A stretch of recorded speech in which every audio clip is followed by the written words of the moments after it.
Happy Saturday, guys. I hope you're enjoying your Saturday. I'm going to knock out a few YouTube videos and then go shopping because I got nothing. So that's what I'm going to do with my Saturday. But I hope you guys are enjoying yours and you're staying safe and blessed and everything. So I'm coming to you with 4 weddings and a funeral. Now, you people, because there's not a lot of you that actually watch my 4 weddings and a funeral videos, I wish you would have told me keep watching because it gets better. Because episode 3, season 1, episode 3, called "We Broke," the best episode of them all, and I was heartbroken at the end. But let's just go ahead and get into it.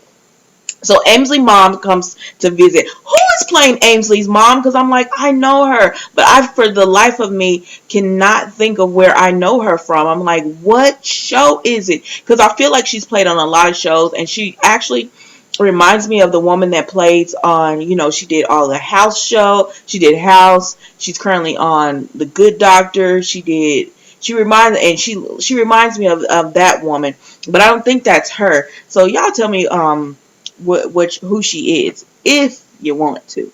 But anyways, so Ainsley's mom and her dad actually went on Ainsley's honeymoon in Bali, but her dad got food poisoning, so he's not there. But her mom comes, and her mom pretty much tells her, listen, it's time for you to come back to Texas, because they're from Texas. She's like, it's time for you to come back from Texas. So this is why we find out how Ainsley is actually living. Because remember, Ainsley has a good life. And I thought it was because, she was very successful in her business. But we found out that her parents pay her rent for her shop, and they pay her mortgage. So Ainsley really does not have any bills. I guess because they showed her bags and everything. So I guess her parents are affording her the lifestyle that she's accustomed to, And so they're telling her mom tells her, well, since you want to stay and everything, we're cutting you off, because that wedding was very expensive, because her parents paid for that, and that wedding was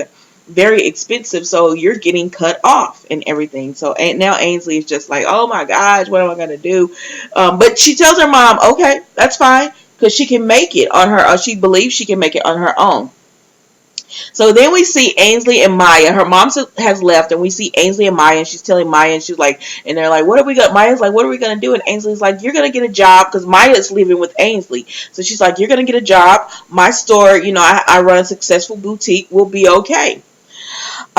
So then they start learning, and then they say we need to cut back on some things, like certain things that we're used to, we might not be able to do anymore, and that's okay, because at least we'll have the independence of living it on our own. So then Ainsley and Maya are speaking about, so then we cut to Craig and Cash. So Craig and Cash actually share an office together, and Cash is telling Craig that he's going to quit because he wants to pursue acting.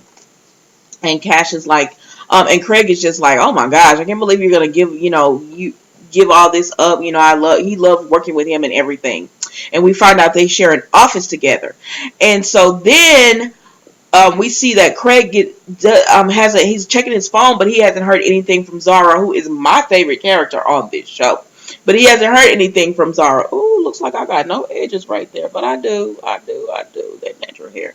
I've been using edge control to try to slick it down. So now I need to wash it, because it looks like I got no edges. But I do, y'all. Anyways, not about me. But so then we see that they're just, talking and everything. And so in the end, Cash is just pretty much saying that he wants to pursue his acting. So then we cut to Maya is going for a job interview, and the man, his name is Andrew Aldrich. Now, Maya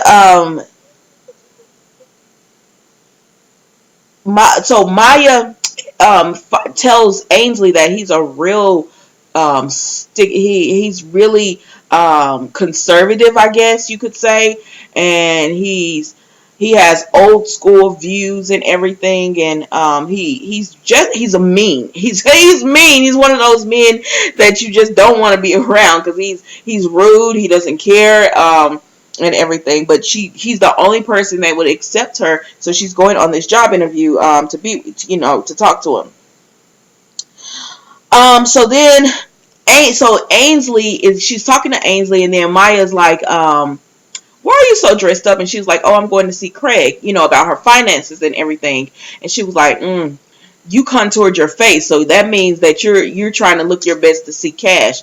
And I don't see anything wrong with that. Like, if you break up with someone or they break up with you, there's nothing wrong with you not wanting them to see you looking your worst. So I didn't see anything wrong with her wanting to get dressed up and looking good when she goes see her ex or whatever.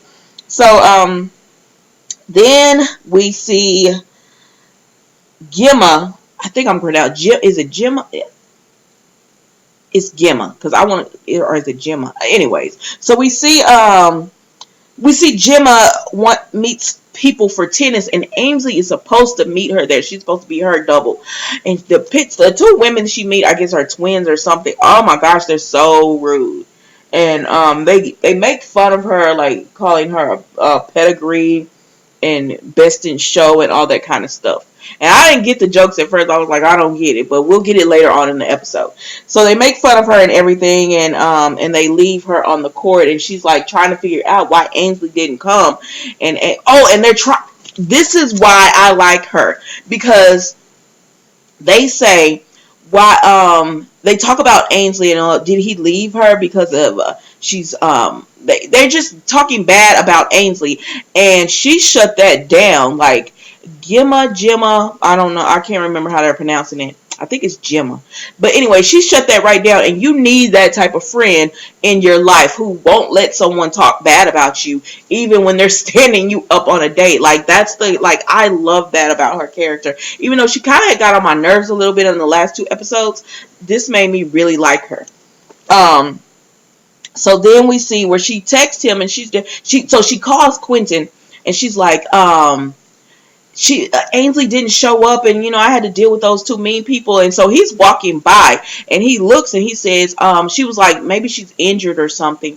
And he looks and he says, no, she's not injured, she's talking with Maya. And she's like, what? So she starts texting Ainsley to see, like, why didn't you show up for tennis? And Ainsley just completely forgot. So then we see that she apologizes to Gemma and everything, and and Gemma's just like, okay, I'm gonna act like I forgive you, even though she was still a little bit on the tip, had a tip about it or whatever. But she says, I'm gonna act like I forgive you and all that. So then we see where Duffy is speaking to Tabby, and he wants her to read his book, and she agrees to read the book for him and everything. And it's 1,400 pages long, but she agrees to read it because she likes him, and I guess they're dating and everything. So he's gonna give her his book. That was that pretty much that was his scene. So then we see Cash goes into quit his job, and instead of quitting, like his boss loves him, so he offers him a raise, like 35% raise. But Cash doesn't want it because he just wants to be an actor. So he does not want to get this raise. So then we see that Craig says he tried to switch. So Ainsley goes and she sees Craig, and he pretty much tells her, sis, you're spending too much. Like, you need to get rid of one of the Tony. I guess her business is making money, but she's spending excessively on things that she doesn't need, so she can't get a profit from it. And so he tells her, you have two Tonys, get rid of one of them. Or and whatnot. And she's like, what? And he's like, stop getting imported bottled water, like, and stop taking, buying their lunch, stop doing all this excess spending that you don't have to do. And she's like, okay. So he doesn't say she's broke. He's just saying that if you have, like, you're spending, well, technically he tells her you're broke because you're spending more than you have, but you actually could make a profit if you, cut back some. And so that's what she's gonna have to do. And she thanks him for being on her side after the wedding. Because he tells her that Cash is no longer in his office, or he barely comes now because Craig iced him out. Which I don't know why he wouldn't just tell her we're still friends. I still talk to him, or what. And I get that she might be upset, but you can't, like, they're friends and they work together and they have a close relationship outside of you. So I was like, why don't you just tell her the truth? Because I feel like that's going to be an issue in later episodes with her. So then we see Maya goes for her interview, and there's a guy there who comes out, and he's like, he nailed that interview. He was like, you might as well leave and everything, but it is what it is. She doesn't care. She's like, I'm going in for this interview because I mean she has no choice at this point. That's the only man that hit her back. So she goes in for the interview with Andrew, and he pretty much tells her that he knows she was sleeping with her old boss, and he's just trying to figure out if she's a woman who got to the top because she was sleeping with her boss, or is she a woman who um, should have been at the top and she just happened to be sleeping with her boss. And she gets so offended by that she tells them the interview is over, and he says, well, I want to hire someone like you anyways. So they leave it at I don't want to work for you, and he's like, well, I don't want you to work for me, and it is what it is. So then we see Maya gets Quentin to let her to okay, so then we see Maya is complaining about this too. They're at Quentin and Gemma's house, and Ainsley is there, and they're having dinner or lunch or something like that. And she's complaining about having to meet these, like the man being so rude and people judging her because she slept with the Senate and she didn't climb her way to the top by sleeping with people and everything. And Quentin, they mentioned this guy that's in politics, and Maya's like, oh my gosh, I love him. Do you think you could get a meeting with him? And of course, he's in an awkward position because he knows how his wife really feels about Maya, but Quentin reluctantly agrees to it or whatever, to get her a day pass into the club so that she can go. So then we see, well, she invites herself pretty much, and so, I mean, he had no choice because she pretty much invited herself. So then we see Cash's dad has had a fall at work and he's bruised, and Cash is worried about him not taking care of himself. Because Cash is wanting to quit his job and he's already living with his dad, so that means he's going to be living with his dad all the time because he moved in with Ainsley. So that means Cash was living with Ainsley's parents. God, men and women. I hate, oh my gosh. But anyways, so then we see Ainsley is doing interviews with Tony 1 and Tony 2. Tony 1 is worthless. That is a bad, not calling him worthless as a person, but he is like, for her job, he does nothing. He's like, it's all about superficial things, like telling her she looks good and how she makes him feel, while Tony 2 is doing all the work. And if I was Tony 2, I would have said something about, why do I have to do all this work? Like, he's doing the invoicing, the inventory. He takes care. He's taking care of this shop for her. And clearly she's not really been taking care of the shop, or she would know that Tony 2 was doing most of the majority of the work. So then we see that she needs to fire Tony 1, but she can't. She chickens out. So she tells him, we're going to replace bottled water. And he's like, oh my gosh, gradually phase out like for 3 months. It's like, she saved your job. And Tony 2 is just like, okay, whatever. As long as I still got my job. So then we see, is it Pierce Nighthall is who Maya, she goes to the gym, y'all, and she meets up with him. Like, she's like, oh my gosh, you did this speech or whatever. And he's like, oh, I didn't know I had someone in America who would, a fan or whatever. And so she tells him about the speech that she wrote, and he was like, oh yeah, I know that speech. And she was like, I wrote it, and so I have a fan in you. So now I was like, why wouldn't you close up your shirt when you go meet with him? I know we're all on this, it shouldn't matter how how you dress or if you're talking. But when you're trying to get a job with someone, it kind of does matter. You went and met him at the gym, which is fine. That's fine if you're trying to get your foot in the door. But she was wearing a sports bra and everything. It was like you could go to the gym and wear that, but it's like if you're trying to talk business, you do send the wrong message. So it's like, man, why don't you close up your jacket and everything? So then we see that, and by the way, Andrew had told Maya in the beginning that news traveled fast in politics, so everyone knows she's had this affair. So that's even more reason to me why you would want to be covered up when you go and meet with someone. Not saying, and that's just, because I'm not saying like if he attacked her or anything, she would be wrong. But I am saying you want to give the right perception about yourself, especially when you have those rumors going around. So just cover up. Like if you're gonna meet him at the gym, that's cool. Just have on your what is it, sweatshirt and everything, and just have it covered up. Anyways, so then we see so Duffy meets with his girl, and she pretty much tells him the book was long. It was 1,400 pages, and she didn't like it. But she said he had 20 really good pages at the end of that book, and he kicks her out, y'all. He kicks her out because he's in his feelings, so he kicks her out and makes her leave. Which I was like, dang, Duffy. You're sensitive, but you had to have known something was wrong with your book if all these book clubs and all the, they were not even dealing with him when it came to that book. But anyways, y'all, so then we see Gemma she has horrible friends. So she's at the dress shop, which Ainsley is supposed to meet her at the dress shop.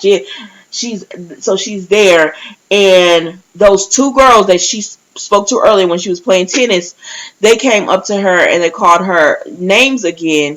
And Ainsley isn't there to, like, I don't know, just be a friend to her in that moment. So she's upset and everything. So she goes over to Ainsley's home. Gemma goes over to Ainsley's home, and she confronts her. And Ainsley is pretty much like, "Oh my gosh, I'm so sorry." And then Ainsley tells her, "I'm sorry that because she was upset." And Ainsley tells her, "I'm sorry if I'm not a wealthy bored housewife that has all this free time and everything," which was really mean. And Ainsley does try to apologize for it, but she's hurt her feelings at that point. So, like, she leaves. She leaves, and she leaves, and they're not on good terms. So then we see that Cash goes in for his interview. Well, not interview, but he goes in for the A Midnight Summer's Tale, I think it's called. He goes in and he what do you call it? Oh shoot, I can't think of what it's called. But anyway, he goes in audition. God, oh my gosh. He goes in for his audition, and it's he does a good job, but he feels like he bombed it. So then we see Maya comes over to Gemma's house with a bottle of scotch, and her Quentin is like, at the end of the night, I won't even know, because it's a cheap bottle, I guess. But so he hears her, his wife telling Maya that, she doesn't have any friends, and the other ones are so mean. The girls are so mean to her, and Maya's like, why do they call you pedigree and all that? And she says because her dad started a dog business or whatever, and it's new money. They don't come from old money. But I guess her dad was very successful at what he did and everything. So she was like, it's old money. It's new money, not old money. So they make fun of her, and she was like, those are not your friends. And she was like, well, Ainsley is my one true friend, and Ainsley has not been a friend to her at all lately because she's been so wrapped up in what's going on with her life. So Maya offers to be Gemma's friend, and she's like, we both don't want that. So okay, so then Cash thinks that he did bad on his interview, so he tells Craig that he wants to beg for his job back, and Craig is like, no, don't do that. This is your dream, so follow your dream and everything. So as they're talking, Craig gets a text from Zara saying she wants to come over. And he's like, oh my gosh, she's coming back to me. She said come over. She didn't say come back, but okay, we'll go with that. So he's excited about that and everything. Okay, so then Maya does her first day at work at her new job, and she goes in to tell, I think his name was Pierce. She goes in to tell him good night and everything, and when she's leaving, oh no, she goes in for her interview. Where part am I at? And she just asks him to work for him, and he says okay. And so she's excited.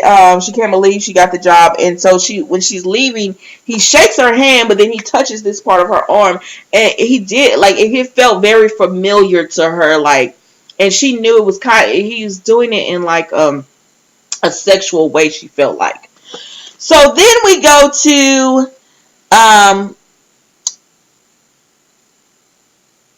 okay. So then they're having game night, and they're actually are they they're just chilling out at, I guess it was Duffy's house or Ainsley's house. They're chilling out at somebody's house. And Duffy finds out that none of his friends have read his book. But before they do that, Maya tells them about, the politician, how the way he touched her in there. And Duffy was like, yeah, that felt sexual. And Ainsley and Craig are like, nah, that's not sexual at all. But then Duffy starts talking about his book, and then he realizes none of them read it, and he came down hard on Tabby because he thought she didn't read. She read his whole book, and he came down hard on her because she had an opinion about she didn't like it. But anyway, so he leaves because he's all in his feelings about that. So then he goes back and he apologizes to her. Oh, but before that, Gemma's husband is really sweet. Is it Gemma or Gemma? Dang, I can't remember. He's really sweet. He goes with her to get her nails done and get a dress, and because he plays it off like he needs to do all these things, but she realizes that he's just trying to be like, her pal for the day so that she could get these things done, and that if those girls come up to her, she'll have him with her to support her. So he's really sweet. He's been like, he's really, because remember last episode he finished the note cards and everything for her. He's really nice to her. A good husband, and just so you could tell he's a good person. So Duffy apologizes to Tabby because he's like, oh, his friends didn't even read the book, and she read his whole book, and she just had critiques over it, trying to help him get better. And so he asked her to help him write a short story out of the 20 pages that she loved, to help him try to like write a short story from that. So Cash is excited because he gets a call back, and so Craig is like, "Oh my gosh, I'm so happy, we'll celebrate. But first, I'm on my way home because Zara is gonna be there." So he buys like, what was that, like 24, 48 like roses, and he comes in with this huge bouquet of roses, and he sees a note on the bed, and Zara has pretty much left him. She tells him that she realizes that he can't give her all of, like, she's been in this relationship and he can't give her all of everything she needs and everything. So she left him. So Maya starts her, and I'm sad about that. I hope this isn't the end with her because I actually liked her on this show. So Maya starts her new job, and then she has to quit because she realizes that he did hire her because she had that reputation of sleeping with her last boss, and that's why he hired her. And she's like, "Thank you for letting me know this." I don't know why I don't like Maya. I just do not, and I just don't. And I was so glad these episodes, and I think that's why I didn't like the first two episodes, because they were mainly about her. They were a majority. It felt like they were making the show, and it was based off her. And now that I see that it's really, like, this episode felt like it was everyone really had something going on, I like this episode better, and I hope the next two that I'm about to watch are like that as well. So then she quit the job. So Ainsley's mom calls, and as she's speaking to her, she tells her mom she's not coming back to Texas, and she starts choking on a rice cake that she's eating. And she's looking for Tony One, but he's outside vaping, and she can't make it, so she has to literally give herself the Heimlich on using a table, and to stop herself from choking. And then he comes in and he's like, "Oh, you can take naps," because she's laying on the floor. "Oh, you can take naps, what I can't," or something like that. And it's like, "Okay, you're fired, sir." I was like, "You should fire him now."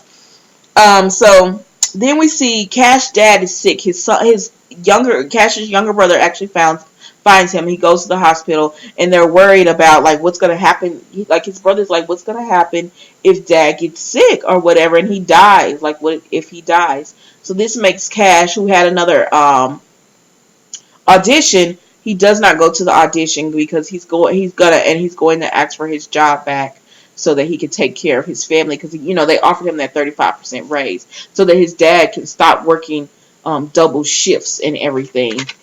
Which Cash, you were old enough to been undid that, but okay. Like your dad shouldn't. Like Cash is a grown man, and you had apparently he was really good at what he did anyways, and now he's getting this 35% raise. So you were just gonna live off your daddy? Like I was like Cash, I was liking you, but now I'm starting to think like you were living off Ainsley because she was living off her parents, and you moved in with her, and then you went back home with your dad, and your dad was working these hard shifts or whatever. Like why weren't you helping your dad out? You know what I mean? Like, I'm like, okay.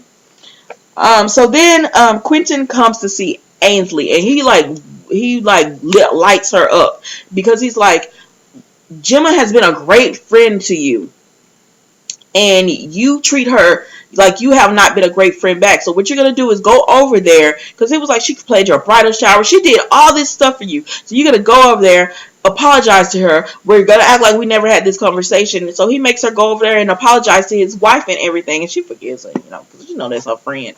But anyway, so that's what happens there. So then Maya goes back to Andrew. Now Marcus has the job, right? Marcus, we find out his name is Marcus, the guy earlier. He got the job from Maya. Andrew hired him, but Maya tells Andrew about how she can help on his speech that he's doing tomorrow. So she does help him or whatever, and then so he brings Marcus in, and he tells them both, like, I'm gonna cut the salary in half. So you each are gonna get half of that salary, and then may the best person win. I guess they're gonna battle it out. And I was like, I guess this is supposed to be like a go Maya, but I don't really care for Maya. So I'm like, okay, so now because you were all huffy puffy and didn't want the job, you were all huffy puffy, didn't want the job, so you walked out. So Marcus got the job, and now because you went and found out that all these people do know about you sleeping with the senator, and that's why they're hiring you. Now you want to come back, and Marcus has to share his salary with you because you. I don't know. I don't like Maya, and I didn't like this scene didn't make me like her any better. So I wasn't like, "Ooh, get it, Maya. Yeah, you got the job." I was just like, "Ugh." But anyways, so then they set up a book club for Duffy, and he's really appreciative of them, and they start reading the book and everything. It's a cute scene where they have the like if you were going to hear an author read their book. It's really cute. And then Craig starts crying, and they're like, "What's going on?" And he just admits that Zara left him, and she's not coming back this time. He doesn't think she's coming back. So that's that scene. And then we see and then he finally admits to his friends that he has a daughter, and that's why she left him, because he kept that huge secret from her. So he finally admits to them, and so that's how that scene ends. And then we go with Quentin on the bed, and Gemma is giving him I guess he takes like some medicine for hangovers and all that, and she's talking to him, and she's like, Quentin, and then she rolls him over, and we realize Quentin has died, and I was heartbroken because Quentin is one of my favorite characters on here that didn't really have he's not a main role, but he's one of my favorite characters because I like the interaction and the relationship between him and Gemma. I love that Gemma. I love their interaction. I love their relationship. So I was sad to see that he died. And I guess that's the death. And the 4 weddings will be, I guess, Ainsley, Craig, Maya, and Duffy getting married. But I was sad about that. I was like, dang!